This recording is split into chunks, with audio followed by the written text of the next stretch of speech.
Hello everyone, today I bring to you my everyday cake recipe. Honestly, this cake, people always ask for it.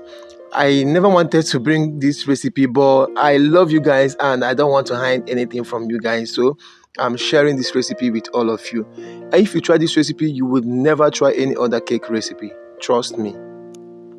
So depending on the quantity my client wants, I always start by measuring out my eggs and butter. So for this recipe I'm sharing with you guys, I have 125 grams of eggs and 125 grams of butter or margarine. And to that you add 125 grams of granulated or caster sugar, 1.5 teaspoon of baking powder. So once you are done adding the baking powder, you add other ingredients because this is a one bowl recipe, like everything goes in once and you mix everything once. Okay, most times I don't usually use my mixer, I normally use my hands, but if you want to use a mixer, fine. So the next thing, you add 1 teaspoon of white vinegar, 1/8 teaspoon of salt, and then half tablespoon vanilla essence, half teaspoon unsweetened cocoa powder. This cocoa powder is going to boost the taste of this, including this 1/4 teaspoon cinnamon powder.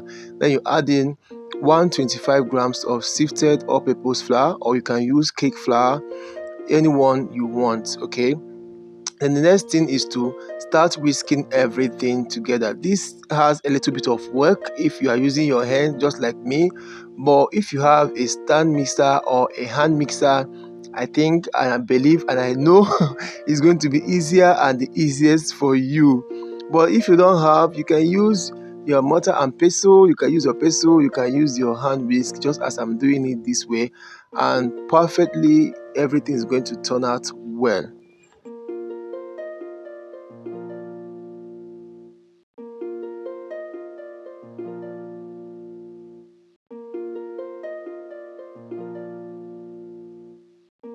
And once my cake batter is ready, very creamy and delicious, I transfer the cake batter into my 6 inches greased loaf pan or cake pan, and then tap the base of the pan on my work surface several times to ease out air and to level my batter, and then I will bake in my preheated oven at 150 degrees C for 80 minutes, or you can bake at 180 degree for 50 minutes, or depending on the oven temperature of your oven.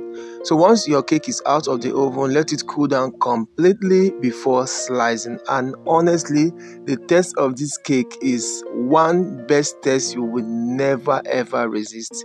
Guys, if you love this recipe, please don't forget to like, subscribe and share. See you guys in my next video.